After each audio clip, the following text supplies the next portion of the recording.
মাজার শরীফে মান্নত করা জায়েজ কিনা এটা মনে হয় একটু বলা উচিত। মনে রাখবেন, মাজার শরীফ বা কোনো দরগা শরীফ বা কোনো দরবার শরীফ, যেটা ইসলামী দৃষ্টিতে একটা পবিত্র স্থান বা মানুষ মনে করে একটা ভালো জায়গা, এরকম গুরুত্বপূর্ণ স্পটে দরগা শরীফ বা মাজার শরীফ বা ইয়াতিমখানা বা মাদ্রাসা অথবা মাজার শরীফ কেন্দ্র করে যদি কোনো মানুষের আনাগোনা থাকে, এই ধরনের পুণ্যময় স্থানে আল্লাহর নামে মান্নত করা জায়েজ। কার নামে? কিন্তু আল্লাহর নাম বাদ দিয়া যদি শুধুমাত্র কোনো পীরের নামে মান্নত করেন, তখন এটা মাজারে হোক আর বাজারে হোক আর যেখানে হোক, আল্লাহ ছাড়া অন্য কারো নামে মান্নত করা জায়েজ নাই।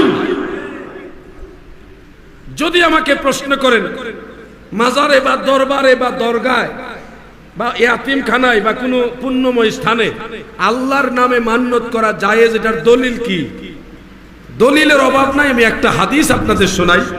সিহাজিত্তার অন্যতম কিতাব সুনানু আবি দাউদের মধ্যে বিশুদ্ধ সনদে হাদিস খানা উল্লেখ। আল্লাহর হাবিব নবী সরকারে দু জাহান আমাদের দয়াল নবীজির কাছে একজন মহিলা এসে একদিন বলতেছে, নবী গো, আমার দুইটা মান্নত ছিল, আপনি অনুমতি দিলে আমি মান্নতগুলি পূর্ণ করতে চাই। আল্লাহর হাবিব বললেন, তোমার মান্নতগুলি কি আমার কাছে বলো।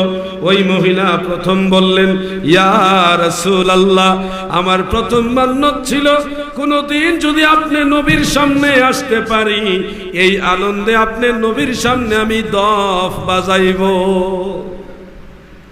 নবীজি বললেন, আউফি বিনাজরিকি, তুমি তোমার মান্নত পূরণ করো। সুবহানাল্লাহ।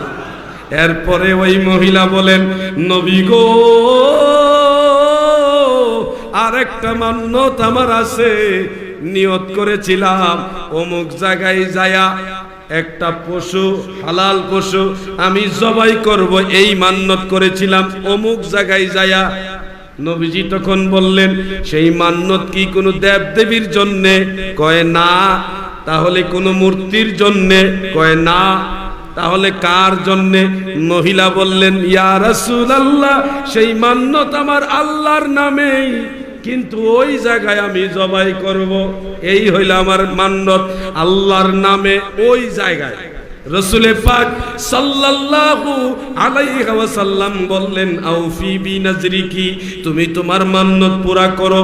এই হাদিস থেকে বোঝা যায়, কেউ যদি আল্লাহর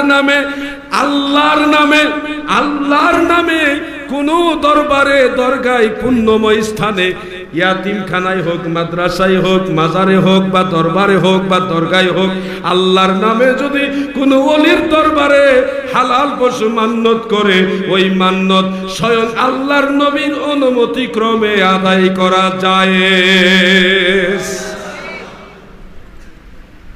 আমার নবীজি যে বিষয়টা ফায়সালা দিয়েছেন, আমার মনে হয় ওখানে কলম আর কেউ ধরতে পারে না। আপনারা ধরবেন কলম? ঈমানের 12টা বাজবো, নবীর উপরে খবরদারি।